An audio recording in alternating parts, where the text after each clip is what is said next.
Hello, Outer Banks Association of Realtors, Donna, Creef, Government Affairs Director here today for our latest issue of Let's Get Real. And today we have Lori Brooks, who is chairperson of our RPAC subcommittee, and Doug Brindley, who is a longtime RPAC participator and a major investor. He was back in June when we were in DC, he was sworn into the RPAC Hall of Fame for your contributions over decades. Yes, I've thought over the past 30 years. Yeah, 30 years. So we figured it was a worthwhile time to have a conversation about how important RPAC is to the real estate industry and how important it is to the membership of the Outer Banks Association of Realtors. And so I think the first thing I want to touch on is that there's a misconception a lot of times that RPAC is either Republican or Democratic leaning, when in fact it's not. We often say that it's the purple party because it's for issues that are important to the real estate industry and that are protective of private property rights. And so, you know, what do you guys want to add to that? I think it's very important because I think a lot of people are turned off by the idea that they're being political if they make an investment in RPAC, when in fact it's supporting the industry that they work in. We're very clear about that, especially when we're talking to candidates and looking for support. There's questionnaires and surveys that the Government Affairs Committee and the RPAC Committee puts together, and it's all about real estate. It is very secular in that regard, and that's why it's so important, because this is our business. This is what we do every single day. And so when you're talking about the purple party, we are just supporting our industry, and it takes all of us to do that. So definitely not red or blue. It is straight. I'm sorry, I'm not wearing my purple today, but it is very much the purple party. Right. And so, you know, when we have the local elections, we get funding from North Carolina Realtors to help some of our candidates. And that's what we talk about. What are their views on issues that are important to the real estate industry? And I know at the state level, that's what they do too. And some of the affiliations are Democrat and some of them are Republican. And again, it's all about how they support the real estate industry. And I know that that's been what you found over the course of your participation with RPAC over how many decades is it now, Doug, since you've been a realtor? Yes, it's been 30 years that I've been investing, and I got into the Hall of Fame by doing the investments 1 year at a time. Right. Start small. It added up over the years, and here I am. And you can begin that journey as well. It is not difficult. If we all gave our minimum amount, all the members within OBAR, we would hit our goal for the year. If everyone in the state did the same, we would hit our goal. And what is the minimum now? $15. Yeah, You're $15. They spend that much on coffee. Yeah, which is about what a Starbucks cup of coffee costs, and you get a double, triple, quadruple, something. All the something. things. something, yeah. It's the same amount of money, and you can afford to do this. You pay your dues into OBAR for membership. This is paying your dues into the RPAC in order to support our ability to speak to legislators, federal and state, that support our realtor, our needs. If you were to go to a legislator and you had a large issue, let's say they were going to ban vacation rentals in all of the Outer Banks, and there's a legislator at the state level that can help us, or federal level that can help us. And if you walk in there and say, look at this is something I need your support on, I need you to fight for us. And their first question out of their mouth is, who are you? Well, let me just tell you, you lost the battle right there. By being an investor in RPAC, we're keeping our name in front of these legislators, state and federal, local as well, that support what we need in order to continue to be successful and continue to, quite frankly, stay in business. Right. Well, when we always say, you know, you have to have that seat at the table, and with RPAC, you do have that seat at the table. We stress that frequently, but it is very important, and that's why we continue to stress that. And so, you know, Lori, speak just for a few minutes on what Doug touched on about that $15 minimum investment and how that contributes over the years, and how that helps them individually, they're making, even if it is just $15, how it helps the OBAR as a whole, yeah. Right.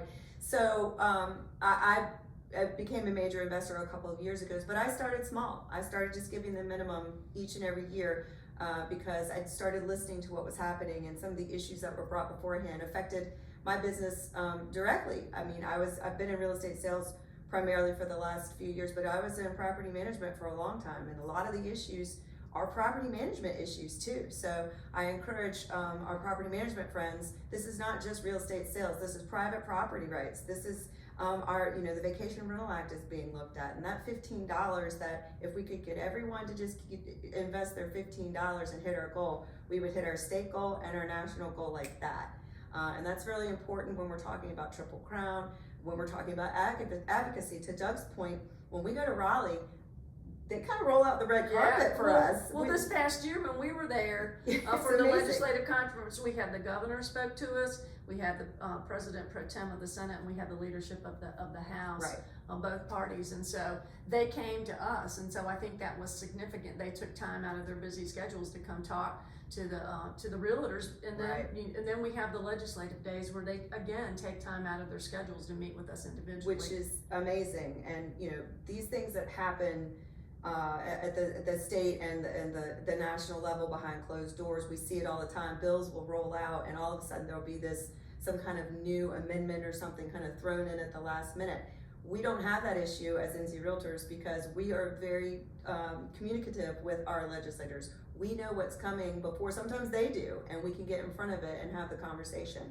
Just like we repealed the privilege license tax. yes, That $50 tax that we were paying, you were supposed to be paying it every year for how many years? We had that repealed. The 1% transfer tax that they were floating around on rental properties here in the past couple of years. We got in front of that. You probably didn't hear about those things because we have people on the ground working for us all the time, and that's what your $15 is taking care of.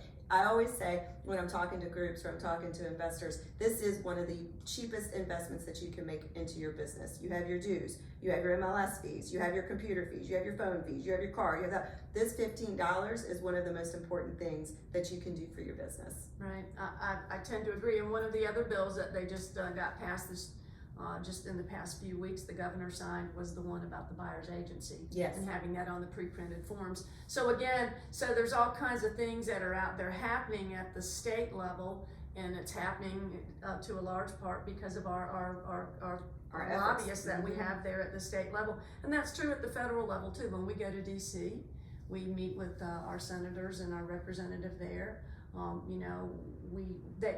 They know who we are when we walk in. They take the time out to come meet with the realtors, because nationwide, the National Association of Realtors is a huge lobbying effort, and I think largest in the country. Largest in the country. And so I think it's important that we get that at the federal level, that we get it at the state level, and we get it at the local level. We have local elections. The filing is going on right now as we speak. It ends at the end of the week for the municipal elections, and so again, we'll be interacting with them. They all understand how many folks are in the community that are realtors, and so they like to participate in our activities and share with us their views on real estate, and we share that with the membership because that's important, that we have people in office who will listen to us when we have concerns at the local level, because that's where it all starts. A lot of the issues that we have to deal with are at the local level. And so talk a little bit about how important it was to you to be that major investor and get that recognition that you got after all these years, and what kept you going all these years. And funny story. I started this with my good friend Stuart Couch. There was a RPAC event here that was held upstairs at the Ramada Inn, and back in those days, when Realtors had a monthly meeting, it was the biggest social event of the entire month. There was nothing else going on, so when we all got together, boy, we had a good time, and we got to see everybody. At this particular event, they were doing an auction, and they had a little auction of a teddy bear, a silly little stuffed teddy bear. You can imagine it, you see it on the shelf at the grocery store or somewhere, and they're like, ooh, teddy bears, so what? Well, Stuart and I got together in advance, and we decided that we were going to become major investors that night. We had informed the organizers, so they knew that was going on. We ran up the bids on that auction for that teddy bear to $10,000. Everybody was looking around like, what in the world is going on? And then we split the $10,000 between the two of us. So we had fun with it, and I don't know where that teddy bear is today. Gotta be the world's most expensive teddy bear. Probably so, probably so. So I got involved because it's important that we lead by example, and that we contribute, or not contribute, the wrong word, that we invest in RPAC so that we can protect our rights and our property rights. If we don't, there'll be things like mortgage interest deduction. Mm-hmm. It could go away. Right. How bad is that if for primary residents if you can't deduct your mortgage interest? Although they have SALT now, but the state of North Carolina, that's not so bad. Not so bad, yeah. So we have to be there. You, with your investment of the minimum of $15, you can be a part of raising $10,000. That is a significant amount of money. That's one teddy bear. Yeah. You're contributing along with all the other members. You raise $10,000. That's big. That's something to be involved in. That's something that you want to join. So we ask that you do contribute, that you do invest in RPAC in order to make sure that our name is in front of the legislators, so that when we have a need, when not just we have, when you have a need, right.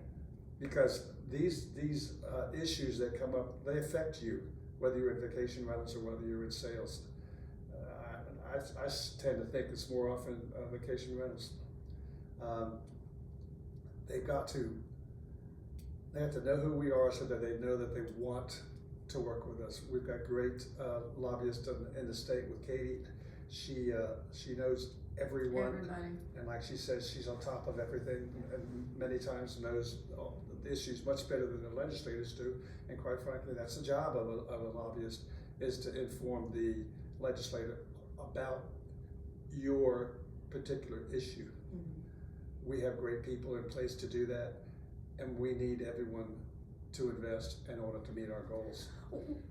I was going to say to that point too, our participation, so we have major investors on the Outer Banks, and we're very fortunate that Doug and Stephanie Walker and Rosemary and Michael Davenport, who's all the names that we know have been major investors for many years. The Hall of Fame. And the Hall of Fame, right, yeah, thank you. And so we are very grateful for them, but what is also important is participation. We shouldn't leave it all up to our major investors to make sure that our voices are heard. And our participation, I think, hovers right around 27% of our membership. Yeah. So I think there's like, what, I don't know what the numbers are, but 27%, that's not even half. Not even half of our membership is supporting RPAC, and that's a shame. So I'm hoping that with the information here and the efforts that we do and the events that we have, that you will participate and invest your $15 to get that participation level, because that also helps us with our state goals as well. Well, I think the other point is that participation in RPAC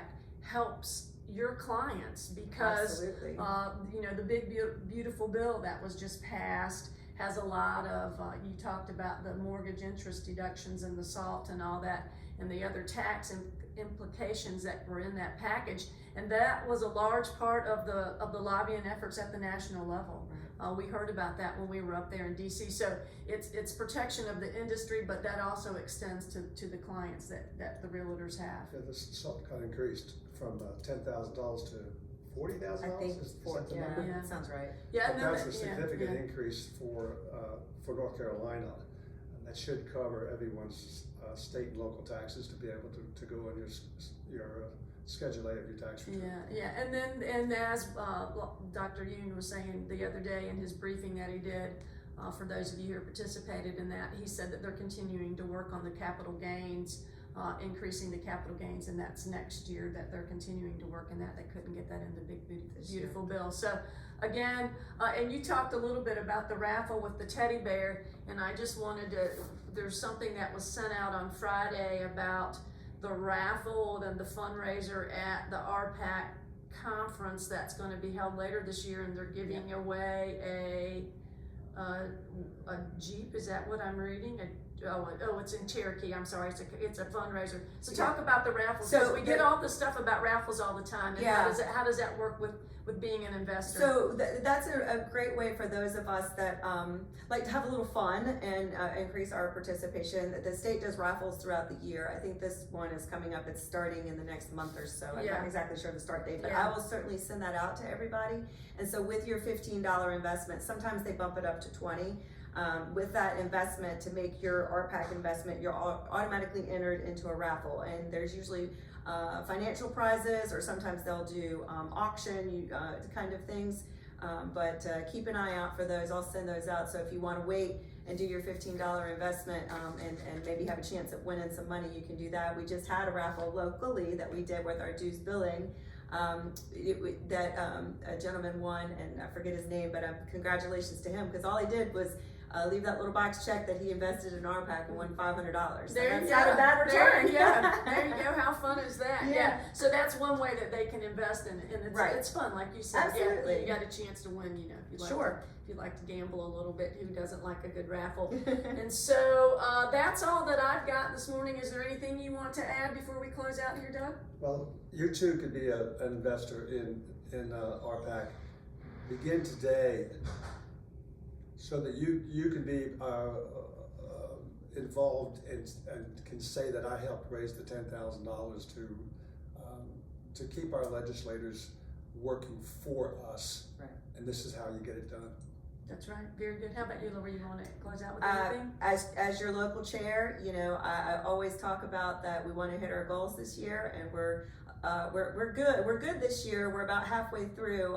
It's July already, crazy. But if everyone would just invest their $15, if all the members would invest $15, boy, I could sit back and relax for the rest of the year. And it would be such a good look for OBAR. It would be a great look for our membership in our area. We could brag on that for a long time. We could, yes. Okay, well, thank you both of you for your time this morning, and that's what we have for today. And as we say, if real estate is your profession, politics is your business. Thanks, guys.